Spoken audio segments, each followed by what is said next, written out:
I'm just going to wait for a little while longer to 2 o'clock. Just checking everyone can hear me okay.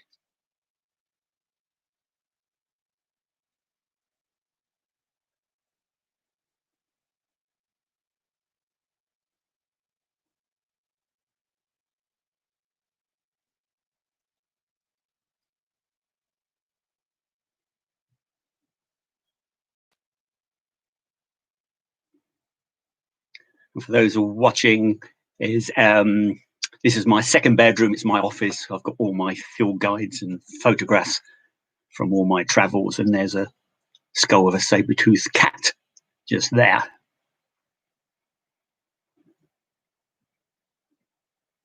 Okay, welcome to Earth Life Lessons. My name's Kevin Morgan, and I'm a naturalist and a wildlife guide, and I've worked on expedition cruise ships for a number of years. Now, expedition cruise ships is they're between 50 and 200 passengers. I tend to go on ones with around 100 passengers, and they get to really remote locations, and they have zodiacs on board, inflatables, to get you ashore.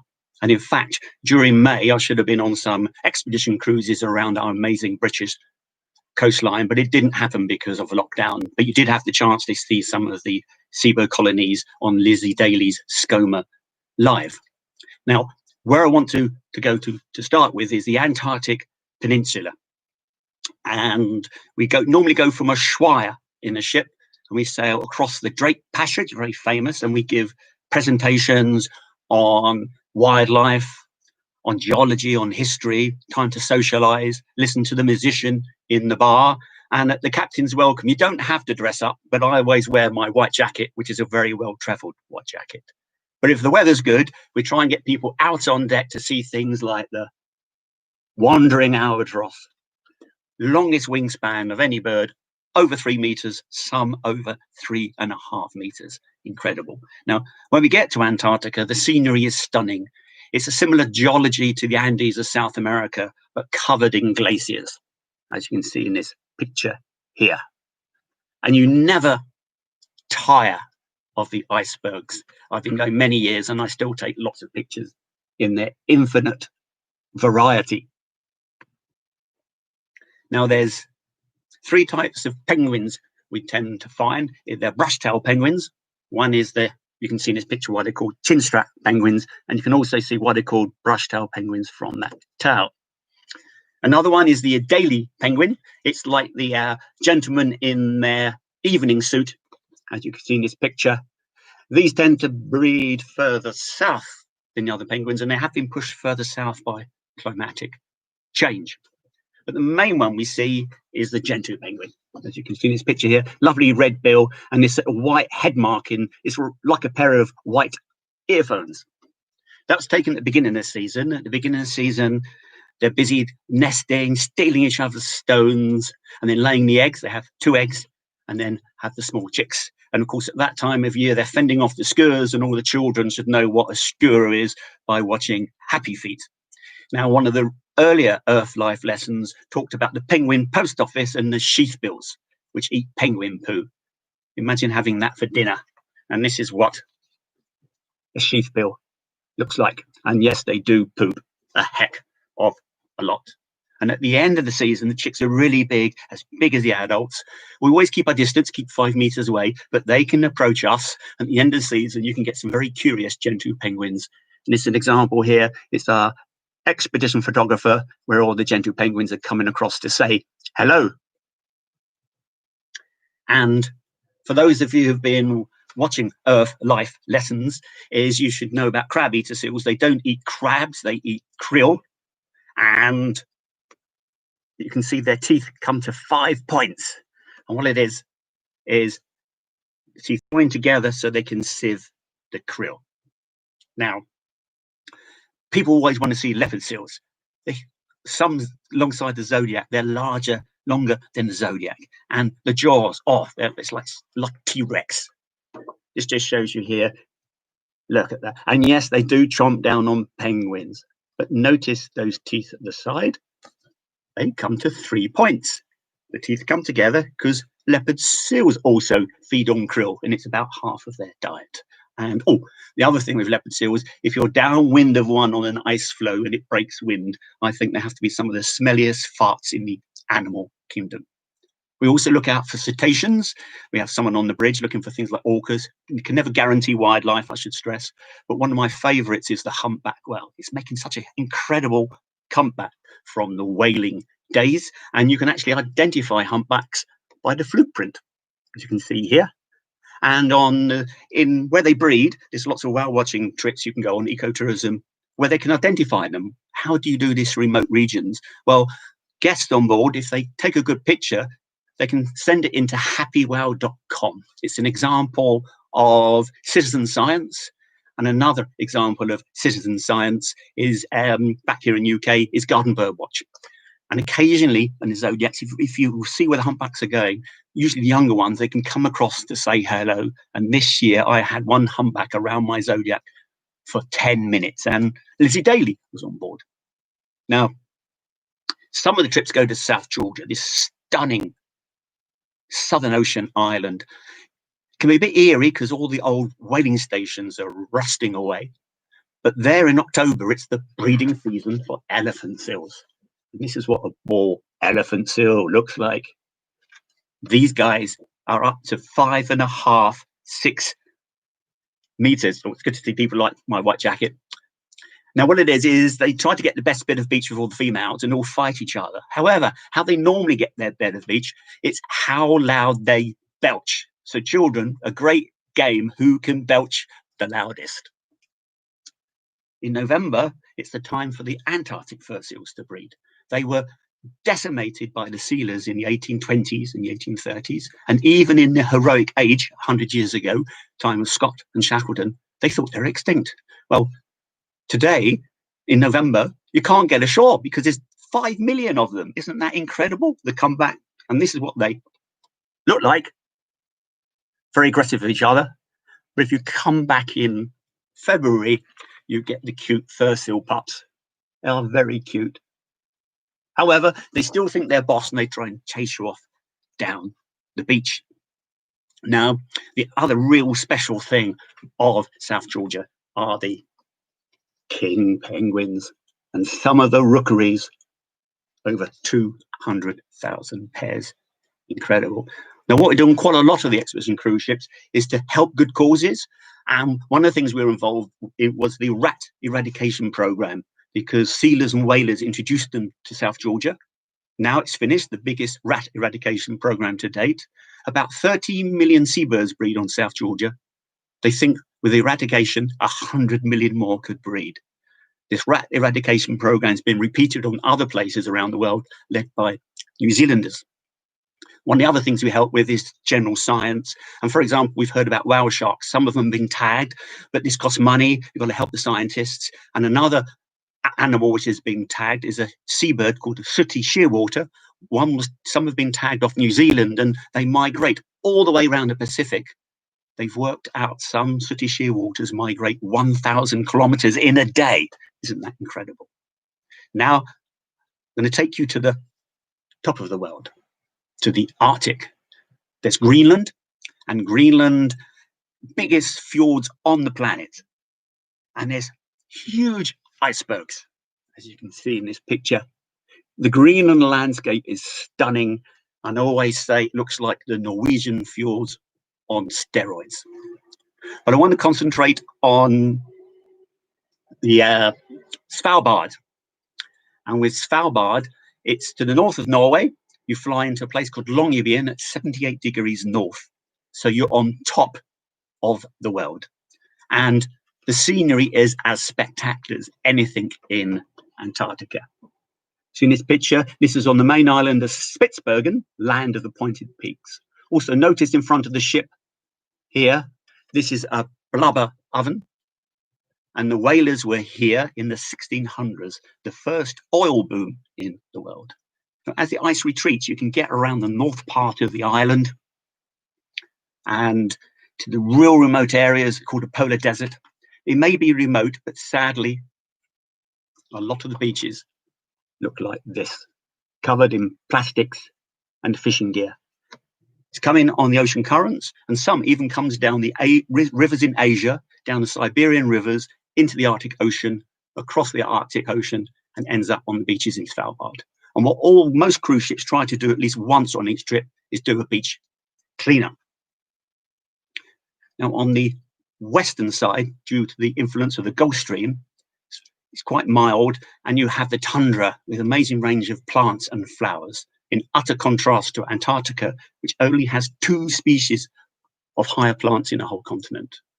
When we are ashore, we look for things like reindeer and the Arctic fox. They can be quite curious, but sometimes we can be nervous. So we're very responsible around wildlife. And a bit of advice here for anywhere in the world: when you see something, try to refrain from pointing at it, because it may fly off or run away. But the other thing, bird watchers, photographers, you are the worst at scaring off wildlife. You have a look at something in the distance and you think, oh, I'll get a bit closer, creep up, have another look, and creep up and have another look. It's going to run away. So let's say we're looking at a fox with my group. We say, okay, everyone, to see the fox over there. Don't all look at once. And then I say, everyone, lost wallet. And what it is, I look around like this, look around for birds, look down at the ground, looking for flowers, zigzagging, but look like we're all looking for a lost wallet. And we can gradually get closer and closer. And what happens at first, the fox will be looking to think what they're doing, a bit wary. Then it thinks that they're no threat. But at the end, they start to look at us and think, what the heck are they doing? And they may even come across to say hello. So remember, lost wallet. Now, one of the birds I try to look out for is the Barnacle Goose. In the 1940s, there were just a few hundred on Svalbard. They could have gone extinct. They're now protected. Also, in the winter, they all fly down to the Solway coast of southern Scotland, and there, conservation groups are working with farmers to protect them. So it's great ecotourism as well. Now there's about 43,000. Another success story. There's the seabirds, like the kittiwake and the former people in Britain will be familiar with. But my favourite has to be the little auk. These guys, amongst the smallest seabirds in the world, are the most abundant. They breed on scree slopes, and these are real challenging places to get to. This is real expedition cruising. But if you do get ashore, it's thousands of little auks flying around. They start to land, they start calling each other. Some are under the ground, and I always say they sound like thousands of little trolls. Now, we also, in the open ocean, we look for things like blue whales. You can't guarantee them, but there's a good chance to see the largest animal on the planet, half the size of a small car. Now, of course, everybody wants to see polar bears. And when we're ashore, we have rifles and flare pistols as a precaution. However, if there are bears around, we don't land. And if there's one in the distance coming in, we evacuate the beach. So sometimes if we have a bear on the beach and it's not bothered by the ship, we may watch it from the ship, or we may get into the zodiacs and get quite close. And I had amazing encounters offshore of bears relaxed on the beach. One of the reasons they're so relaxed, they were protected in 1970. There weren't many then, but there's a lot more bears in Svalbard now. And because they haven't been hunted, they're less wary. We also head up into the pack ice, which is a stunning location to look for bears. Sometimes we don't see them, just enjoy the atmosphere. Other times they're in the mid to far distance. And my advice is, wherever you go in the world, please, please, please take binoculars.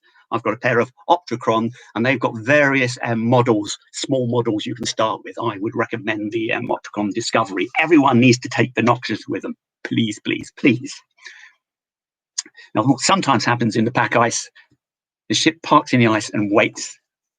And you end up with an encounter like this. Amazing encounters with polar bears sometimes in the pack ice.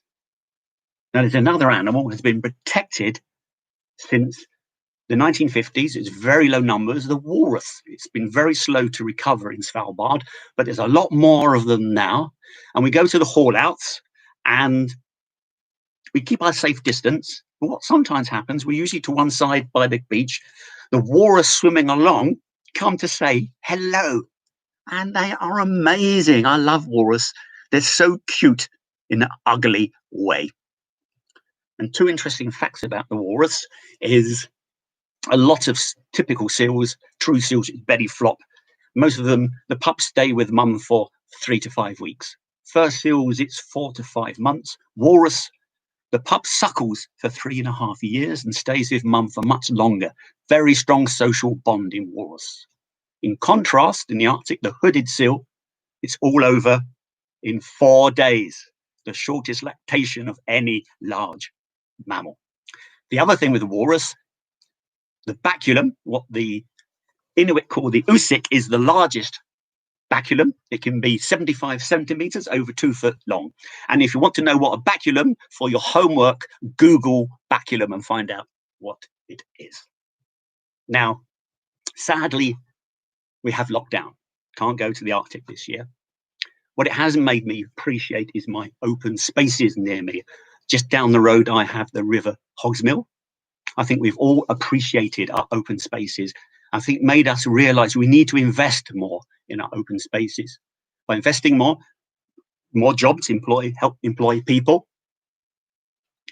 It's good for nature, and long term, it saves money. How can this be? Well, people go into their open spaces, they're healthier, they're less likely to be off sick, see the doctor, or go to hospital. Now, as we open up, it's great to explore our local region.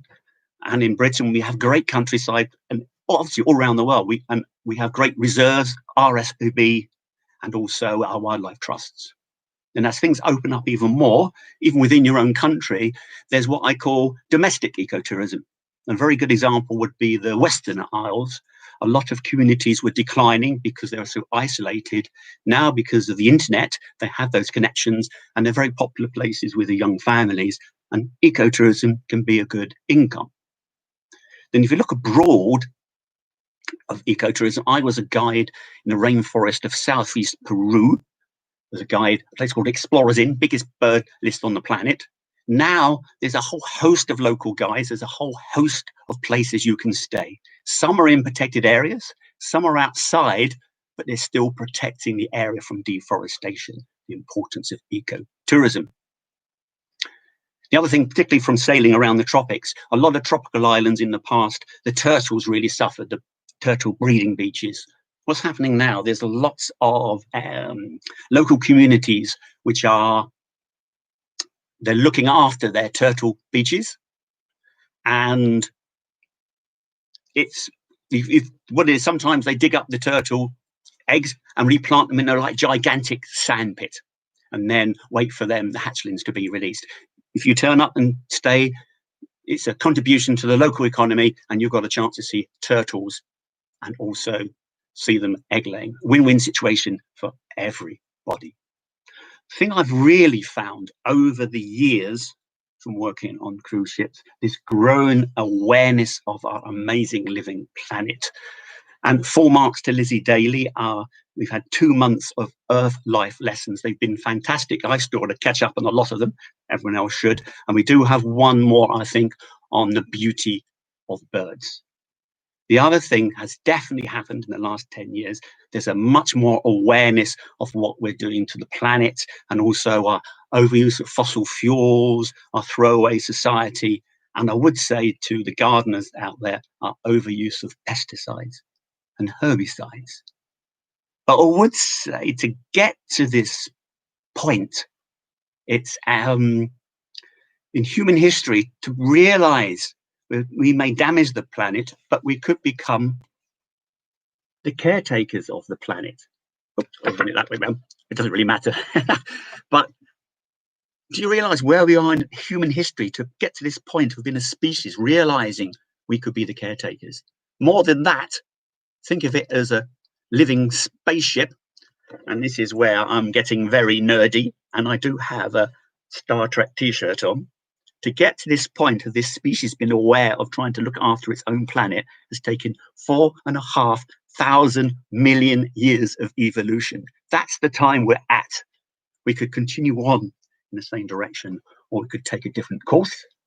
It's already happening. We've all been aware of trying to stop using one-use plastics, and Blue Planet 2 has really helped with this. And I think with the lockdown, it's made us realize we've got to invest in our health, our elderly, communities, and the natural world. So it may be the way we're going to move forward at this critical time, and we all can play a part over the next few years of being the caretakers of planet Earth. So right is, oh, I've done quite well on time. So I've got time for questions. Where are people most likely to see polar bears in the wild? Is, well, up in the Arctic, they are quite widespread, but they cover vast distances. So you can never guarantee to see polar bears, but is in most places now, in Svalbard, for example, there is a good chance over a week of sailing that you'll see a bear, sort of thing. Obviously, there's places like Churchill where it's almost guaranteed at certain times of year. In somewhere like Svalbard, it's wildlife, but we've got a very good chance of seeing them. And we always hope you get a close encounter, but you shouldn't be anticipating that. It's more about the overall experience. And for example, all the other life, like the little auks.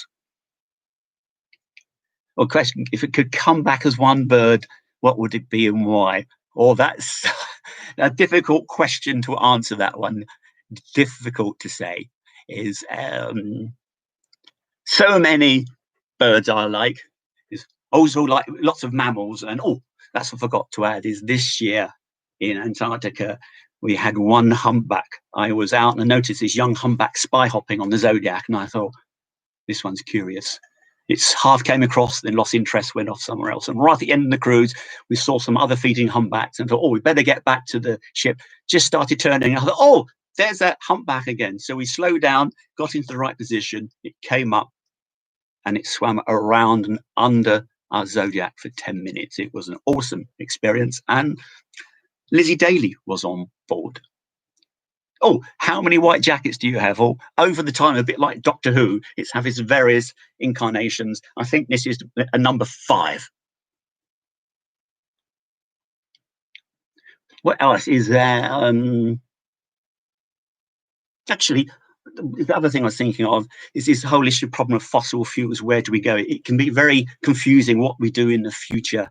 But one of the things I do think is